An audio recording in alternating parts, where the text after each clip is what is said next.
Welcome to this explainer. Look, if you're the kind of person who just loves peeling back the layers of complex, real-world systems to see how they actually tick, well, you're in the exact right place today. We're going to be focusing our lens on one of the most legendary motorsport events on the planet, the 24 Hours of Le Mans. But we're not just here to talk about cars going fast. We're unpacking this completely fascinating, multi-layered transition happening right now in Le Mans' fuel regulations. Because what looks like a super simple push for green energy on the surface, it actually hides this incredibly deep web of engineering limits, massive logistical nightmares, and honestly, global geopolitics. So let's just jump right in and start with a bit of a provocative question. Has Le Mans officially stopped being an engineering free-for-all? Historically, this race was the absolute golden era of wild experimentation. Engineers could roll up with massive rotary engines, roaring V12s, or cutting-edge diesels. It was literally an open laboratory. But as we're going to see today, that era of unrestricted, mad scientist engineering, it might actually be dead and gone. I mean, just look at the modern Peugeot hypercar. It brilliantly illustrates exactly what we're talking about here. It's this aggressively beautiful, futuristic machine. It doesn't even have a traditional rear wing, which is crazy. But here's the catch. While the outside looks like something straight out of a sci-fi movie, the rules governing what actually powers that car and how it cuts through the air, they have literally never been tighter. The engineering battleground hasn't completely disappeared, it's just been forced into a highly restricted box. Okay, let's get into Section 1, the Green Racing Revolution, a new era for Le Mans. So the governing bodies, the FIA and the ACO, they are envisioning this radical green future for the sport. Take Toyota's TRL-H2, for example. It's a liquid hydrogen-powered combustion prototype. The rulemakers are expanding their 100% sustainable mandate to integrate liquid hydrogen vehicles directly into the premier hypercar class by 2030. And the crazy part is, they aren't putting them in a separate, slower class. They plan to use really complex mathematical formulas to make sure they race fairly right alongside the current hybrids.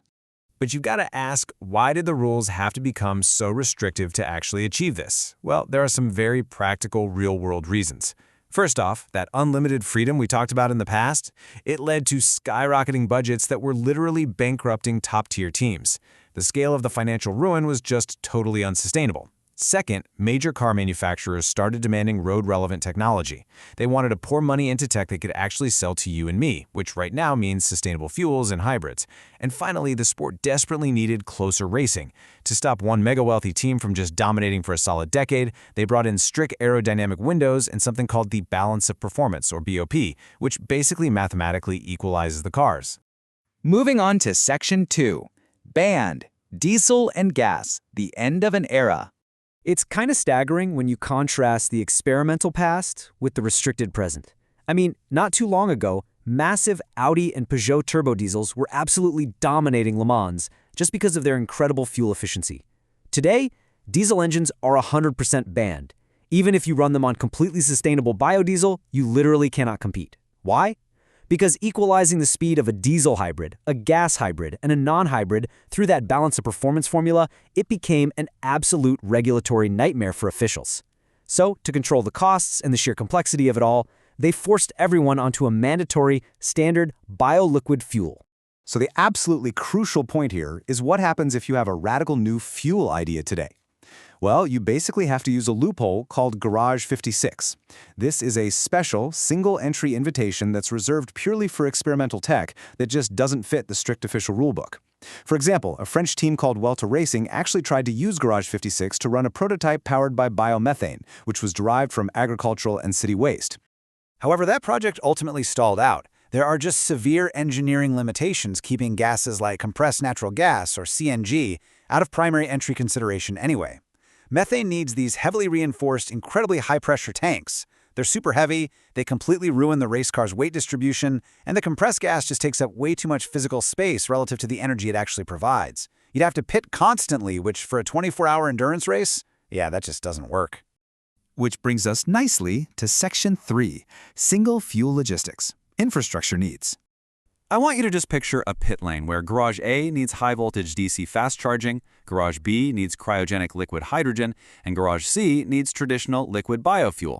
Supplying multiple distinct high-pressure and high-voltage systems all at the exact same time, it's an impossible infrastructure bottleneck.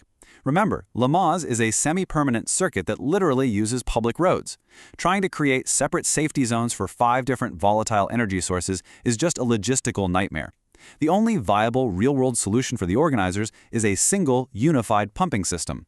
And to solve that exact nightmare, Le Mans made a very definitive choice. The entire grid is now forced to use one exact proprietary fuel, Excellium Racing 100, which was developed by Total Energies. Now, it is a 100% sustainable bioliquid fuel, but crucially, it's specifically adapted from French winemaking residues and agricultural waste. Yes, you heard that right. The fastest, most advanced cars on Earth are essentially racing on leftover wine. Every single combustion and hybrid car on the track must use this exact gasoline-based blend. All right, let's shift gears to Section 4, Protecting Empires, Automotive Monopolies. Now here's where it gets really interesting. The source material points out that this single fuel mandate doesn't just solve a pit lane problem, it actually acts as a massive barrier to entry. The analysis suggests these rules effectively shift the focus away from open innovation on the track toward institutional economic protectionism. There's a really stark contrast between the sleek, fast race car you see on the track and the massive, entrenched industrial supply chain standing firmly behind it. Let's break down how the sources describe this geopolitical blockade functioning.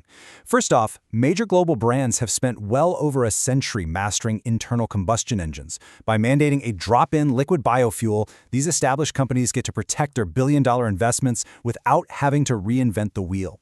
Second, homologation rules require entrants to be established car brands, which pretty much automatically disqualifies any scrappy independent startups. Third, using a single fuel supplier creates this closed pay-to-play economic loop. And finally, if a non-traditional team actually did find a brilliant loophole somehow, the balance-to-performance formulas would just mathematically neutralize their advantage overnight. And this dynamic extends into the future, too. The development of the future hydrogen class is driven by a joint venture heavily backed by existing automotive giants. By writing the rules for liquid hydrogen right now, they're basically dictating the global standards. The implication here is that when emerging nations eventually transition to hydrogen power down the line, they'll likely have to buy the patents and infrastructure from the very same companies currently testing them out at Le Mans. Let's wrap things up with Section 5, Geopolitics of Biofuels, Global Impact. Check out this comparison because it's super revealing. Brazil is an absolute global superpower in biofuels, particularly with highly efficient corn and sugarcane ethanol. However, because Le Mans explicitly chose a proprietary European formula based on a local European supply chain, South American innovations are legally barred from competing. An automotive manufacturer literally cannot show up with an engine optimized for Brazilian ethanol simply because the rulebook outlaws the fuel itself. The big takeaway the sources highlight here is the wider market signal this creates. By locking out international biomass, Western motorsport ecosystems act as cultural gatekeepers. When an elite racing series dictates that a specific European fuel is the future, it sends a massive signal to global markets and consumers that highly competitive Latin American fuel tech is merely a regional niche rather than a viable standard for the whole world. Honestly, this entire deep dive is perfectly summarized by one really powerful quote from the material. Le Mans has evolved from a pure technical meritocracy into an exclusive corporate laboratory. The transition from an open playground where literally any engineer in a shed could shock the world to this tightly regulated ecosystem, well, it essentially ensures that the future of green tech is a smooth, highly controlled transition for the institutions that already hold power. Which leaves us with this final, genuinely provocative question to ponder. As we sit back and watch these incredibly advanced, sustainable machines race off into the night, we really have to ask ourselves, what does this closed-loop system actually mean for the future of global, independent innovation?